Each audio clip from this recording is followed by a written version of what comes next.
Y este mes es sobre lo sobrenatural, ¿no? Y cuando el pastor dijo, bueno, es sobre lo sobrenatural, dije, ok, va a ser fácil, porque la Biblia está llena, ¿no?, de lo sobrenatural. Entonces empiezo a buscar y ya desde el principio ya había sobrenatural. Entonces digo, bueno, arranco de acá y después cuando voy buscando había más cosas sobrenaturales, más cosas sobrenaturales, más cosas sobrenaturales. Pasaba una página y seguía viendo cosas sobrenaturales. Y entonces digo, ok, no puedo arrancar por ahí porque si no voy a leer toda la Biblia y no terminamos más. Entonces busqué la definición de sobrenatural. Y la definición es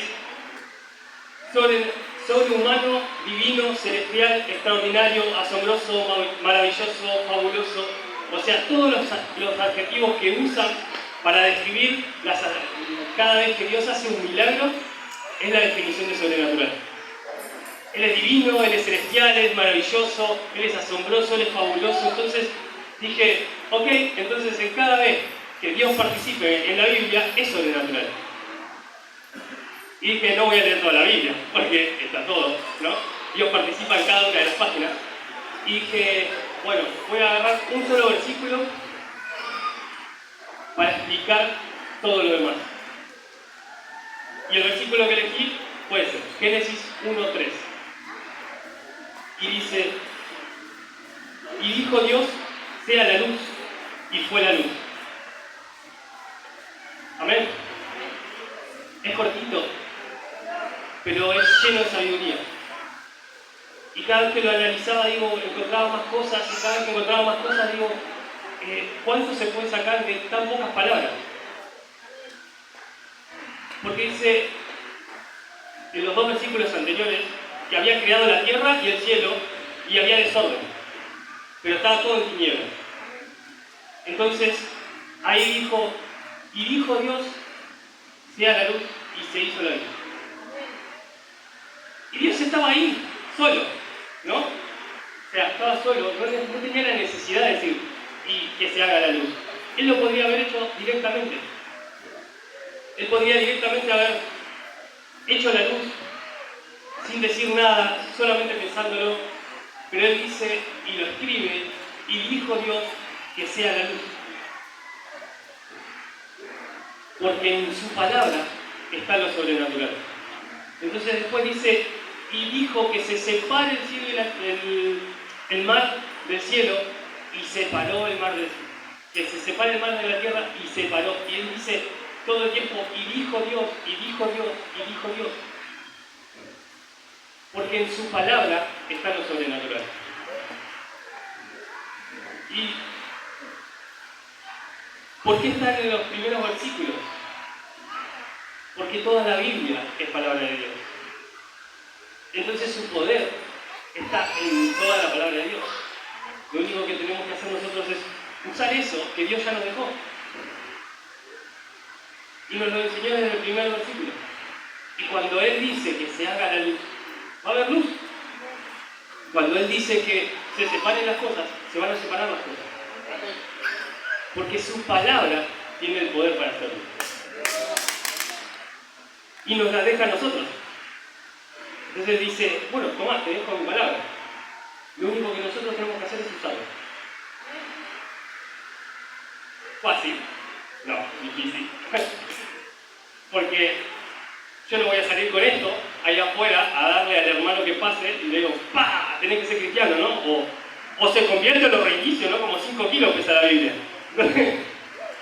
Sí, en ese sentido sí, hubiera sido fácil usar la Biblia, pero no. Él nos manda a practicar en su palabra, a escudriñarla, a leerla, a meditar, a pedirle a Él apoyo, porque sabe el poder que tiene.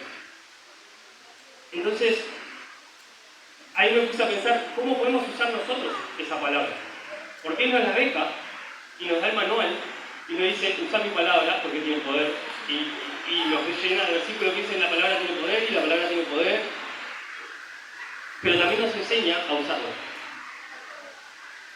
Y agarré un versículo de Mateo, no lo voy a leer, pero sí lo voy a explicar. Dice que Jesús estaba en las aguas, caminando sobre el agua, y los discípulos estaban en el barco. Entonces, cuando lo ven, tienen miedo y dicen que era un fantasma. Y Jesús le grita: soy yo, su Señor, no tengan miedo. Y Pedro entiende el poder que tiene el Señor. Entiende el poder que tiene Jesús en ese momento, porque estaba caminando sobre las aguas, ¿no? Se veía alguien caminando por las aguas y también dijo, pero además él ya sabía, entonces dijo: Señor, si eres tú, haz que yo vaya hacia vos caminando por las aguas. Porque él sabía que si era un fantasma no lo iba a poder hacer, si era otra persona no lo iba a poder hacer, pero él creía en el poder que tenía Jesús. Él creía en el poder que tenía Jesús sobre su vida también, no sobre Jesús mismo, sino sobre él también. Entonces le dice: haceme ir a vos caminando por el agua. Y Jesús lo hace caminar por el agua. Dice la palabra que él estaba caminando, estaba yendo hacia Jesús, él estaba caminando sobre el agua, pero vinieron vientos fuertes que lo hicieron dudar y ahí cayó. Y entonces, para poder usar el poder que tiene su palabra, nosotros tenemos que creer en Jesús. Tenemos que creer en que Él tiene el poder para hacerlo. Tenemos que creer en que Él tiene el poder para vencer. Tenemos que creer que Él tiene el poder para superar todos nuestros obstáculos, ¿no? Y no dice: no van a venir vientos fuertes. Dice: vinieron vientos fuertes, incluso hicieron dudar a Pablo y por eso se cayó. Pero también nos deja otra reflexión. Dice que cuando Pedro se estaba hundiendo, dice: sálvame, Señor, porque me ahogo. Y el Señor no le dijo en ese momento: hombre de poca fe, mientras se estaba hundiendo, y Pablo, ¿no? Le dice, lo agarra de la mano, lo levanta y lo lleva hasta el arca y le dice, y recién una vez que está a salvo le dice: hombre de poca fe, ¿por qué dudaste? Primero te va a salvar Dios. Después te va a retar, sí, te va a retar. Pero primero, si vos estás en problemas, si vos te estás hundiendo, si en verdad estás metido en el agua hasta el fondo, Él te va a sacar. Él te va a agarrar de la mano y te va a decir: vení que yo te salvo, te va a agarrar. Dice que lo cargó y lo llevó hasta el barco. Él te va a agarrar, te va a cargar y te va a llevar hasta el barco.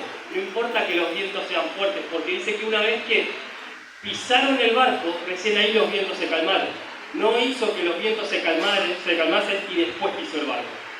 Le demostró que si él estaba con Jesús, por más de que vengan los vientos, él lo iba a salvar. Él lo iba a hacer pasar esa tempestad. Él lo iba a hacer llegar hasta el barco. Pero lo único que tenía que hacer era creer en el poder de Jesús. Entonces, nosotros, para poder usar lo sobrenatural de la palabra, para poder mantenernos caminando en lo sobrenatural, para poder mantenernos en eso, tenemos que creer en que Jesús tiene el poder para hacerlo. Porque si dudamos en cada viento que venga, nos vamos a caer. Y Él nos dice: no van a venir los vientos, van a venir y van a ser fuertes. Pero Jesús también tiene el poder para salvarnos. Tiene el poder para hacernos caminar, tiene el poder para hacernos llegar, pero también tiene el poder para salvarnos cuando estemos hundidos. Y entonces, digo, bueno, está bien, nos da el poder, nos enseña a cómo usarlo. ¿Pero para qué? Y fui a Juan, a 1 Juan, y dice, lo voy a parafrasear mucho más que el otro, dice que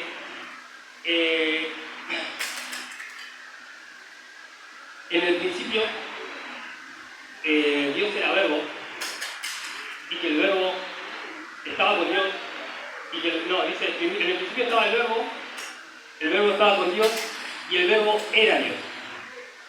Entonces Dios era palabra y estaba lleno de poder. Y Él decía que se haga esto y se hacía. Entonces todo ese poder nos lo deja a nosotros. Y ahí sí, en 1 Juan dice que desde el principio, o sea, lo que estaba en el principio, que era el verbo, lo que nosotros oímos, lo que nosotros vimos, lo que nosotros nosotros contemplamos y lo que nosotros tocamos de ese verbo es lo que venimos a predicar. Y dice que eso que predicaban era para que estén en comunión con nosotros. Porque nosotros estamos en comunión con el Padre y con el Hijo. Entonces nosotros tenemos que ir a predicar ese verbo. Porque ese es el único verbo que tiene poder para salvación, que tiene poder para liberarnos, que tiene poder para ayudarnos, que tiene poder para hacernos caminar en lo sobrenatural. Porque no hay otra manera de vencer al mundo que no sea a través de Cristo. No hay otra manera de que nosotros podamos vencer sino por Jesús. Y Juan nos dice que al estar en comunión con Dios, nosotros tenemos que traer a los demás para que ellos también puedan estar en comunión con Dios. Y agrega algo más. Y dice que esto lo escribimos, porque le estaba mandando una carta, esto lo escribimos para que su gozo sea cumplido. Y al principio no lo entendía y digo, bueno, no lo voy a leer porque no lo entiendo, digo, no lo voy a decir porque tampoco lo entiendo si lo parafraseo, no. Y Dios me trajo una historia que yo me acordé en ese momento y era de una mamá que estaba sola y tenía 5 hijos y tenía que criarlos sola y mantenerlos sola y tenía 3 trabajos. O sea, tenía 2 trabajos durante la semana y uno el fin de semana aparte, porque no llegaba. Pero en todo eso también estudiaba para tener 2 títulos. Y todo ese esfuerzo hizo que ella pueda llegar a criar a sus hijos, pueda llegar a graduarse en el tiempo en el que la carrera duraba, no usó un año más, no es que lo dejó para después, se graduó en ese tiempo. Y bueno, algunos hijos fueron rebeldes, ¿no? Pero no por culpa de que ella no les diera amor, sino que ella estuvo en todo momento. Y estaba ahí para ellos, y cada vez que ellos necesitaban algo, ella estaba, y se hacía el tiempo entre los 3 trabajos, entre las 2 carreras, solamente para poder ayudarlos. Y cuando terminó las carreras, y cuando terminó de criar a sus hijos, su gozo no estaba cumplido. Porque le faltaba a Dios. Pero cuando nosotros vemos y miramos para atrás y decimos, Dios le ayudó para que esos hijos puedan crecer, Dios le ayudó para que esos hijos puedan seguir un buen camino, Dios le ayudó para que ella pueda terminar la carrera, para que pueda ser alguien, para demostrarle a los hijos que con esfuerzo se puede, para demostrarle a los hijos que si hay algo que no pueden conseguir, solamente se tienen que esforzar más. Y que Dios estuvo ahí apoyándola en todo momento. Para decirle, yo no te voy a dejar sola. Yo no te voy a dejar en ningún momento. Porque ahí está lo sobrenatural de Dios. Lo sobrenatural de Dios sí es un milagro de sanación, sí es un milagro de... Pero mientras nosotros vemos que una persona se esforzó, que se mató para poder alcanzar la libertad de sus hijos, decimos, Dios es sobrenatural. Dios es sobrenatural, su palabra tiene poder, su palabra es poderosa y Él la cumple. Y si agarramos cada una de todas las promesas que están ahí, vamos a encontrar uno para cada historia. Dios dijo que a los que le aman, todo es obra para bien. Y vos decís, ¿cómo puede ser que para una mujer que tenía 5 hijos, que su marido se vaya y la deje sola, puede obrar para bien? Y vos decís, obró para que en esos chicos el esfuerzo esté siempre presente. Obró para que esos chicos tengan una madre que estaba presente, que vieron que trabajó para ellos, que vieron que llegó a un lugar en el que ellos también pueden llegar. Y entonces vos decís, Dios estuvo ahí, y Dios va a estar acá, y Dios va a estar después. Y podemos ver más y más y más milagros, y podemos ver cómo El Señor multiplicó el aceite en las vasijas para que la viuda pueda mantener a sus hijos. Vemos cómo Dios libertó a Egipto, vemos cómo Dios abrió las aguas, vemos cómo Dios hizo un montón de milagros. Pero Dios todavía está. Y Dios está acá. Y Dios va a seguir haciendo milagros, y Dios va a seguir cumpliendo su palabra, y Dios va a seguir cumpliendo promesas. Lo único que tenemos que hacer es creer en que Él tiene el poder para hacerlo. Creer en que Él va a seguir haciendo esas cosas, creer en que Él nos va a salvar, en que Él nos va a libertar, en que Él nos va a seguir haciendo caminar en lo sobrenatural, porque Él no quiere que nos quedemos estancados. Él quiere que nosotros lleguemos a cumplir todas las metas que tenemos en nuestras vidas. Él quiere que nosotros podamos mirar para atrás y digamos, la gloria es para Dios, porque Él hizo que en mí se cumpliera el gozo que estaba predestinado. Así que, cuando creamos en Jesús, en que Él está con nosotros, no solo tenemos que creer en que Él nos va a salvar en la eternidad, sino que Él nos puede salvar en este momento, sino que Él nos puede dar el poder en este momento, sino que Él también puede hacer que nosotros compartamos ese poder con el mundo. Él no nos llamó solamente a que nosotros nos prediquemos unos a los otros, como dice el pastor Diego acá adentro, sino también para que le prediquemos a las personas que están afuera. Porque esos son los que tienen la mayor necesidad. Nosotros ya tenemos a Cristo, pero ellos necesitan ese gozo.